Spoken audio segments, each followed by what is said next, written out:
నమస్తే, welcome to our channel. నేను ప్రియాంకరావు. అనసూయ గారు ఈ మధ్యన శివాజీ గారు మాట్లాడిన కొన్ని మాటల విషయంలో ఆవిడ సోషల్ మీడియాలో యాక్టివ్ అయిపోయారు సడన్ గా. తర్వాత ఆ మాటలు వెనుక ఆవిడ కౌంటర్లు ఇస్తూ ఆవిడ కొన్ని పోస్టులు ఏవైతే పోస్టులు పెట్టారో బికినీలతో చర్చనీయాంశంగా మారుతూ మొత్తం ఆడవాళ్ళందరూ కూడా ఆవిడకి వ్యతిరేకంగా మాట్లాడే స్థాయికి ఆవిడ తీసుకొచ్చుకున్నారు. ఈ నేపథ్యంలో ఆవిడ ఒక వీడియో బయట రిలీజ్ చేశారు. అది ఈ రోజు చూస్తుంటే ప్రతి ఒక్కరు అంటుంది ఏంటంటే, అనసూయ గారు చిట్ట చివరికి దిగొచ్చారు, శివాజీ గారి మాటల్ని యాక్సెప్ట్ చేశారు, తప్పు అన్న వాళ్ళే ఒప్పు అని చెప్పి ఒప్పుకుంటున్నారు అని.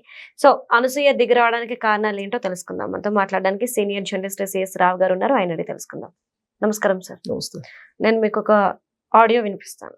దాన్ని బట్టి అంటే ప్రజలు అంటున్నది ఏంటి అంటే, అనసూయ గారు దిగి వచ్చారు, శివాజీ గారి మాటల్ని యాక్సెప్ట్ చేశారని. మీరేమంటారో చెప్తారు. కానీ అసలు ఆవిడేముందో ముందు వినిపిస్తే, అసలు ఆవిడ దిగొచ్చారా లేకపోతే మళ్ళీ శివాజీ గారిని మళ్ళీ కదిలిచ్చారా అని చెప్పి చెప్తాను. Yeah sure sir. టైప్ చేసే ఓపిక లేక నేను ఇలా వీడియోలో మాట్లాడుతున్నాను. ఇంకా ఇప్పుడు ఆయన దొర్లిన 2 పదాలు అని అన్నారు. అది కాకుండా కూడా ఆయన ఎంతో కష్టపడి ఒక స్టేజ్ మీద నిలబడి మాట్లాడి ఆయన మాటలు అందరూ వినే స్టేజ్ కి చాలా కష్టపడి కొన్ని మంచి పాత్రలు చేసి అక్కడ దాకా వచ్చారు. అది సినిమా వరకే అలాంటి పాత్రల ప్రభావం ఉంటే బాగుంటుంది. మనందరం కూడా let's not discuss film characters into hour lives. Okay, ఇది అవుట్ ఆఫ్ కాంటెక్స్ట్ అనుకోవద్దు, మాటలు చెప్తున్నా. సో ఆయన ఆడవాళ్ల సేఫ్టీని ఉద్దేశించి చెప్పినప్పుడు, మంచి ఉద్దేశంతో చెప్పినప్పుడు, అరే అబ్బాయిలు మీరు కూడా అమ్మాయిలకు వాళ్ళు నచ్చినట్టు ఉండనివ్వండిరా, వీలుంటే ఇలాంటి వెధవాళ్ళు ఉన్నప్పుడు మీరు సెక్యూరిటీగా వాళ్ళని కాపాడుకోవాలి, మనం కాపాడుకుందాం, మనం అలా బిహేవ్ చేయొద్దు అని కూడా చెప్పుంటే ఇంత అయ్యేది కాదని నా ఉద్దేశం. మీరేమంటారు? మీరేమంటారు సార్? మీరేమంటారని చెప్పి అడిగారు కాబట్టి ఆవిడ చెప్పుకోవచ్చు. ఏమన్నారు ఆవిడ? సినిమా క్యారెక్టర్ల వరకు పరిమితం చేస్తే బాగుంటుంది అని చెప్పి అవుట్ ఆఫ్ కాంటెక్స్ట్ మాట్లాడుతున్నానని చెప్పి ఆవిడే అన్నారు. అవును. అంటే శివాజీ గారి ఆవిడ ఏదో శివాజీ గారు అన్నదానికి ఒప్పుకొని దిగి రావడం కాదు నా ఉద్దేశంలో. ఆవిడ చెప్పినటువంటి మాటల ప్రకారం ఆయన కోటి సినిమాలో మంగపతి క్యారెక్టర్ వేశారు. ఆ మంగపతి క్యారెక్టర్ నుంచి ఇంకా బయట రాలేదు ఆయన అనే ఉద్దేశంతో మాట్లాడినట్టు నాకు అనిపిస్తుంది. కానీ ఆయన చెప్పిన మాటలు వాస్తవం అని చెప్పి ఒప్పుకుంది కదా. ఆ 2 పదాలు తప్ప మిగతా అంతా ఆయన ఉద్దేశం కానీ ఆయన చెప్పదలుచుకుంది కానీ కరెక్టేనని చెప్పి ఈవిడ చెప్పడం కాదు. ఆ రోజే అందరూ అన్నారు. ఈవిడ ఇప్పుడు చెప్పడం కాదు. ఇప్పుడు దాదాపుగా 10-15 రోజుల నుంచి నడుస్తుంది కదా ఎపిసోడ్. నడుస్తున్నప్పుడు ఈ మొత్తం అసలు మనం ఆ రోజే అనుకున్నాం, అసలు ఈ డ్రెస్సింగ్ దాని మీద చర్చ జరగాలి, ఇది ఏదో శివాజీ గారికను అనసూయ గారికి మధ్యలో కాదు జరగాల్సింది, వాళ్ళిద్దరి మధ్య వారులాగా వెళ్ళిపోతుంది. ఇది అలా కాదు, ఇది సనాతన ధర్మం లేదంటే హిందూ ధర్మం లేదంటే మన సంస్కృతి సాంప్రదాయాలు వీటి మీద చర్చ జరగాలి ఈ వ్యాఖ్యలను బేస్ చేసుకొని అని చెప్పేసి మనం అనుకున్నాం. అవును సార్. కానీ ఆ తర్వాత ఏమైంది ఎపిసోడ్ కాస్త అనసూయ గారు వర్సెస్ శివాజీ గారు లాగా వెళ్ళిపోయింది. కొంతమంది అనసూయ గారి వైపు, కొంతమంది శివాజీ గారి వైపు అలా డిబేట్ నడిచింది. సో ఇప్పుడు ఆవిడేమంటారు, మళ్ళీ ఇప్పుడు ఎక్కువ మంది ఆవిడని వ్యతిరేకించారు, ఇంక్లూడింగ్ లేడీస్, చాలా మంది మహిళలు ఆవిడని వ్యతిరేకించారు. ఇప్పటికి కూడా సోషల్ మీడియాలో నెట్జన్లు మీమ్స్ పెడుతున్నారు ఆవిడ మీద. బహుశా నెట్జన్లు వెంటాడుతున్నటువంటి ఆ తీవ్రతను తట్టుకోలేక ఆవిడ ఇలా రియాక్ట్ అయి ఉండొచ్చు. కానీ ఆ రియాక్షన్ కూడా హార్ట్ఫుల్గా అయితే కనిపించట్లేదు అనేది నా వ్యక్తిగతమైనటువంటి అభిప్రాయం. హార్ట్ఫుల్గా కనిపించట్లేదు. ఎందుకంటే హార్ట్ఫుల్గా కనిపిస్తే అవుట్ ఆఫ్ కాంటెస్ట్ అని చెప్పి ఆవిడకి తెలిసి కూడా ఆవిడ సినిమా క్యారెక్టర్లు ఆ క్యారెక్టర్ వరకే పరిమితం కావాలి, అది బయట ప్రపంచంలో ఎక్స్పోజ్ చేయకూడదు అనే మాట చెప్పరు. అంటే మంగపతి క్యారెక్టర్ నుంచి ఆయన బయట రాలేదనేటువంటి యాంగిల్లో మాట్లాడారు ఆవిడ. అంటే శివాజీ గారికి సినిమా క్యారెక్టర్లో ఎలా ఉండాలి, బయట ఎలా ఉండాలి అనేది ఆయనకి ఇంకా అర్థం కావట్లేదు అనే యాంగిల్లో మాట్లాడినట్టు అనిపిస్తూ ఉంది. నెక్స్ట్ కంటిన్యూషన్ ఏమన్నారు, అదే వ్యాఖ్యల్ని ఆ 2 పదాలు కాకుండా మిగతా అంతా ఓకే శివాజీ గారు మాట్లాడింది, దానికి అడిషనల్గా వాళ్ళ డ్రెస్సులు అనేది వాళ్ళ ఇష్టము, కానీ మీరు ఎవరైనా సరే అలాంటి వాళ్ళ మీద కనుక ఏదన్నా అబ్రప్టెడ్గా వ్యవహరిస్తే మిగతా వాళ్ళు కూడా వాళ్ళని నియంత్రించాలి, మగవాళ్ళు కంట్రోల్లో ఉండాలి, సో వాళ్ళని ఆ విధంగా చెప్పుకుంటే బాగుంటుంది అని చెప్పి అనసూయ గారు చెప్తున్నారు. అంటే ఇప్పుడు కొంతమందిని ఇప్పుడు ఎవరైతే ఆ డ్రెస్సులు వేసుకుంటున్నారో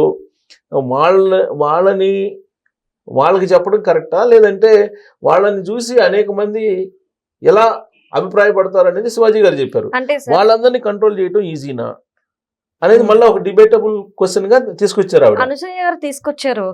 ఆ రోజే స్టేజ్ మీద శివాజీ గారు చెప్పేశారు, ఎదవలు ఉన్నారమ్మా, వాళ్ళు మారమని చెప్పినా ఎదవలు మారరు కాబట్టి మీరే జాగ్రత్తగా ఉండాలని చెప్పిన తర్వాత కూడా ఈవిడ కామెంట్ చేసింది. అంటే ఫస్ట్ ఆయన ఏమన్నారు ఈవిడకి అర్థం కాలేదు అని చెప్పి నా ఒపీనియన్. మీరేమంటారు? అర్థం కాకపోవడం అదే చెప్పేది, మళ్ళీ దీన్ని కంటిన్యూ చేసేటువంటి ప్రయత్నం ఆవిడ చేస్తున్నారు. ఓకే, దాని వల్ల తనకి ఇమేజ్ పెంచుకోవాలి, యాక్టివ్ అవ్వాలనుకుంటుంది. అంటే స్వలాభం తప్ప ఇంకోటి లాభం లేదు. సోషల్ మీడియా వచ్చిన తర్వాత ఎలా ఉంటుందంటే, ఇప్పుడు ఆ మధ్య ఒక స్వామీజీ ఉన్నారు, ఆయన ఏమంటారు, స్వామీజీ కాదు అతను ఒక ఆస్ట్రాలజిస్ట్, బ్రహ్మశ్రీ అని పేర్లు పెట్టుకుంటాడు, నాకు పబ్బులు ఉన్నాయంటాడు, నాకు అదేదో దేవాలయం గురించి చెప్తా ఉంటాడు.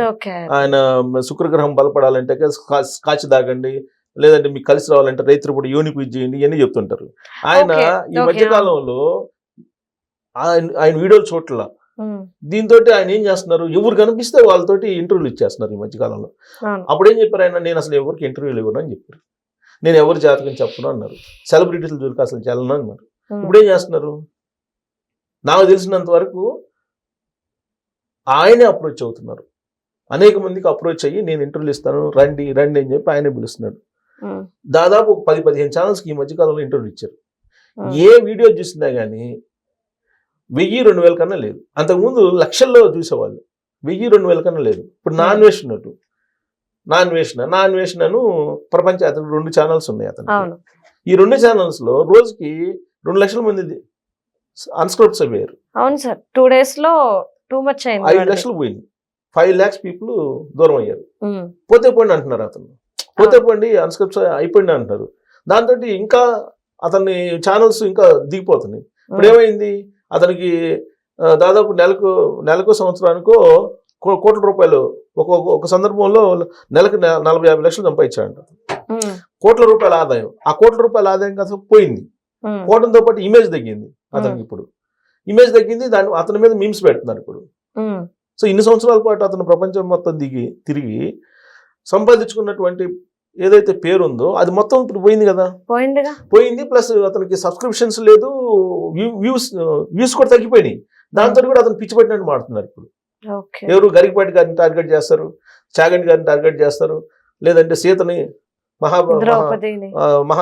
రామాయణంలో సీతని, మహాభారతంలో ద్రౌపదిని, వీళ్ళందరూ టార్గెట్ చేయడం మొదలు పెట్టారు. అంటే ఇదంతా కూడా వ్యూస్ తగ్గినప్పుడు వాళ్ళకి ఏంటంటే సోషల్ మీడియాలో బాగా ఒక కిక్లో ఉంటారు సోషల్ మీడియాలో. సో అలా సినిమాకు సంబంధించినటువంటి దాంట్లో కూడా, సినిమాకు సంబంధించినటువంటి రంగంలో కూడా ఏమవుతుందంటే వరుసగా హిట్లు వచ్చినాయి అనుకో, తనకు మించిన వాళ్ళు లేరు అంటారు. వరుసగా 4 ఫ్లాప్లు వచ్చినాయి అనుకోండి, ఇంకా డిప్రెషన్కి గురవుతారు. అలానే సోషల్ మీడియాలో కూడా వ్యూస్ రాకపోతాను, ఫాలోవర్స్ రాకపోతాను, లైక్స్ రాకపోతాను, డిప్రెషన్కి గురయ్యేటువంటి ప్రపంచంలో మనం ఉన్నాం ఇప్పుడు. బహుశా ఈ శివాజీ గారిది కంటిన్యూ అయితే తప్ప అనసూయ గారు పాపులర్ గారు అని చెప్పేసి కూడా అనుకోవచ్చు. అలాంటి దీన్ని కంటిన్యూ చేయాలని చెప్పి బహుశా అనుకుని ఉండొచ్చు. ఎందుకంటే అంతకుముందు అనసూయ గారు కొంతమందికి తెలుసు. ఈ శివాజీ గారి ఎపిసోడ్ వచ్చిన తర్వాత మొత్తం ప్రపంచవ్యాప్తంగా ఉండేటువంటి హిందూ సంస్థలు కానీ, లేదంటే ప్రవచనకర్తలు కానీ, లేదంటే ఈ స్వామీజీలు కానీ, మఠాధిపతులు కానీ, పీఠాధిపతులు కానీ, వీళ్ళందరూ ఎవరు ఈ అనసూయ గారు అని చెప్పేసి మాట్లాడుకోవడం మొదలుపెట్టారు. మరి అది అడ్వాంటేజే కదా. సో కాబట్టి బహుశా ఇప్పుడు ఆవిడ అన్న మాటలు ఏంటంటే, ఇప్పుడు ఆవిడ అన్న మాటలు కంటిన్యూ అవ్వాలి అనేటువంటి యాంగిల్లోనే మాట్లాడినట్టు అనిపిస్తుంది. లేదంటే అలా మాట్లాడరు కదా. ఇప్పుడు మా సినిమా క్యారెక్టర్లు ఎలా ఉంటాయి, విడిగా ఎలా ఉండాలి నిజ జీవితంలో అనేది శివాజీ గారికి అవగాహన లేదా? మరి తర్వాత ఆవిడ డిబేటబుల్, వాళ్ళని కంట్రోల్ చేయొచ్చు కదా వీళ్ళ చెప్పకపోతే అనేటువంటి యాంగిల్లో మళ్ళీ దాన్ని కంటిన్యూ చేసే ప్రయత్నం లాగా కనిపిస్తుంది. Okay, right. Thank you so much sir. Thank you.